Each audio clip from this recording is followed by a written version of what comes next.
Hello and welcome back. So as I was saying, I'm working on the things that I can work on that are in the low impact area, like with smoking. You know, making sure that I don't have things too accessible, so that if I'm sitting comfortable and I run out of smoke, so that's fine. I can get more and more used to that. Another thing in the past that worked fairly well for me, and I know a lot of folks don't think too much about this, is make sure it's not the first thing you do in the morning and not the last thing you do before you go to bed. And so I'm going to start working on that a lot more, especially because I didn't realize up to this point, like I know smoking is bad for a lot of reasons, but I didn't realize how much it actually affects the discs in your spine. And it's one of the first places that can really start to feel the effects. And it's one of the things I've been talking about with my kiddos, actually. They're already against smoking, which is really good, but just yet another reason to add on because it's one of those things. I don't know, I was talking to them about it. It's like, I do prefer that I had not started smoking in the first place. However, I would not have met a great many of my good friends or even my DM had I not, started smoking when I was a teenager. So, I mean, you take the good with the bad, but now is definitely time to let go of it. And otherwise, I'm spending time kind of trying to figure out how to work on keeping my mobility going. I'm having a harder time with doing like stretches and things like that. And so I wanted to get a walker with a seat so that I could go and then sit when I need to. But rather than spend that money, my dad went and dug out his old wheelchair. And so I'm kind of using it as a walker and go as far as I can. When I need to, I can sit down and just kind of do little lengths. And it's nice just to be away from the house a little bit and not to worry about falling or anything like that. And actually, this morning it was funny. My youngest son was like, "Ooh, can I come and push you? And then can I be pushed in it? Can I play in it?" And I'm thinking, well, it kind of defeats the purpose of what I was doing. But yeah, okay, like why not? I haven't really been able to do a whole heck of a lot with him, so I'm like, yeah, let's do that. You could push mom for a ride. Why not? And that actually helped me stretch out a little bit. I was doing a few things in the chair, and then when we got to the end of the cul-de-sac that we're in, I got out and pushed him back, and that was nice. And then he got to play in it a little bit.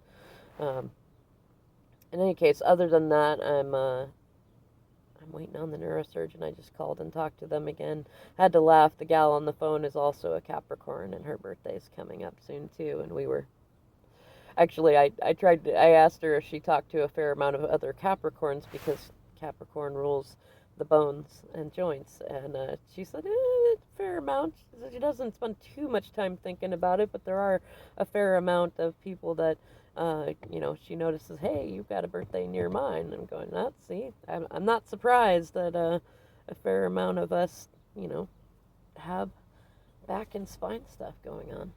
In any case, I'm mostly waiting on that. They said they've got they've not got very many neurosurgeons over there, and they have to split their time between doing like phone appointments and video appointments and in-person appointments and surgery and ER time and things like that. And so they have to review your case and assess your urgency level and then get you on the schedule and things like that. And I said, well, because that's going on 2 weeks now. And I said, I know that's probably not a very long amount of time relatively, but I'm slowly losing my ability to walk and do much of anything else. And even there's really nothing that can do a whole lot for pain control. It can keep it minimal, so at least my adrenal glands aren't like constantly working overtime. But other than that, it's just going to be uncomfortable until they can get at least the discs taken, I would say the vertebrae taken care of, where the disc isn't there anymore. Because the rest, like my naturopath says, we can probably work out the rest. I've got some arthritis and stenosis in my cervicals and thoracics, and some other stuff going on in my lumbar spine, including the herniated disc, which is ruptured right around the nerve, and a few other not fun things. And my naturopath still thinks I have some sacroiliac joint dysfunction in there, and it's probably all a part of the osteoarthritis and whatever it is that's causing that, because that definitely, it's funny for the ageism that I get. I mean, they're right. I shouldn't be having that at this age. I mean, even if I sat on my butt all the time and never did anything and ate horribly and chain smoked all day long, I still should not be in that condition yet. And so there's something else going on, and we have to figure out what that is. But I feel really thankful, at very least, that my naturopath is the type to want to look into that. And she's going to try to help me get some massage therapy in the meantime.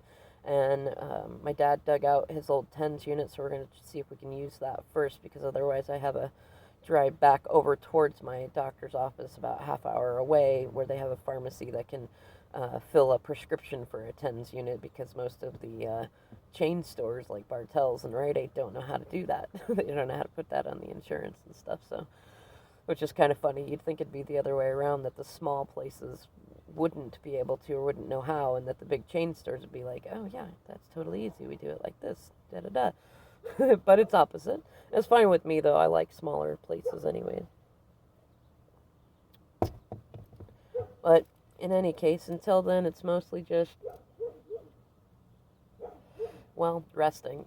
It's kind of funny because I was really hoping there would be some sort of way between, like, maybe a back brace and pain meds and something else that I could do more. Like, I'm usually doing a lot more around the house and caring for more things and working, both between videos and card readings. I do door dashing and things like that too. And a lot of that I got into because over the years of trying to pursue this, I couldn't do jobs that I was trained for. I mean, I've done construction work, I've been an auto mechanic, an event planner, and I got up to management in, like restaurant management and things like that. And I really wanted to pursue going that way, but I couldn't at a certain point in time. And because the doctors really weren't interested in pursuing, looking more. And it was just kind of, yeah, you just hurt, you just got to do this, you just got to do that. And I mean, I was trying to assume, okay, I just need to do more. And I did. And the irony of that being doing more is partly what landed me in the position that I'm in. But I adapted my ability to work into that, much like with ADHD. You adapt, you find different ways to do things that neurotypical can do that fit with your neurodivergence. And so door dashing and writing and tarot readings and things like that, they were things that I could work with and focus on and be fairly organized about, and that didn't overwork me physically too much, but also still keep me, doing physical things. And to not be able to do that stuff, that definitely bites the ego, I will say that. But it's an interesting experience to also be in the here and now, because I know even as early as last year, I mean, especially being a Capricorn, not being able to work, not even being able to, like, lay on my side and do some handwriting and stuff like that, and having trouble with, like, I've been doing some writing on my phone, but even that, like, my right hand in particular does not like to do a lot, and that makes it so complicated to be able to do any sort of work. I've been really trying to learn how to use my speech dictation app and do things like that, and do things that, that I can do either while laying down or laying back, or when I can't get my hand to do what it's supposed to do. And also adapting in terms of, like, driving and going to stores. I went to it was just like an 8-minute drive to a Walmart the other day to go and look and see if they had a TENS unit, and I had my youngest son come with me. And what sucked is, like, even, like, using the wheelchair cart was exhausting, like, just trying to be able to sit in it and trying to remember where things were and keep my concentration and hold my temper in. Not with my son. My son was great, actually. I was so appreciative of him because he's small enough still that he could get on the front of the cart with me and stand in front of me, and he wanted to steer, and actually I was like, that's fine, just I'll keep my hand in it so we don't hit anybody, but you steer and we'll just get to where the first aid area is and look for the TENS unit. But we went over there and they didn't have it where they normally have it, and I looked in some other spaces and didn't see it. I went back we checked with the techs in the pharmacy area, and they said to go look in an aisle. And what sucked but also was great was that I didn't hear correctly what aisle they said, like what letter and number, but my son did, and so it was like, oh good, thank goodness I brought you here with me. But they didn't have it, and then I saw that they did have a back brace, and they had the walker with the seat, and I had called my dad because I borrowed his card in order to go and get the TENS unit, and I was like, they don't have that, but they do have this and this, and it would be $10 more. Can we get it? And just articulating that at that moment, with so much going on at one time, was harder than I would have expected. And then he wanted, my dad's not the type who can give a yes or no answer very easily, and he wanted to go on along a story about it, and he had forgotten that I'd already cleared it with my naturopath, and like when and how I could use the brace and things like that, and so he was just worried for me. But it was challenging, saying like, Dad, I can't answer questions right now, it's too complicated to work this cart and stuff, just give me yes or no please. And he couldn't. I said, you know what, never mind, I'm coming home, I'm just putting it all back. And I hung up because I didn't want to yell at him, and I didn't want to, be weird in front of my son. I wanted to get out of there.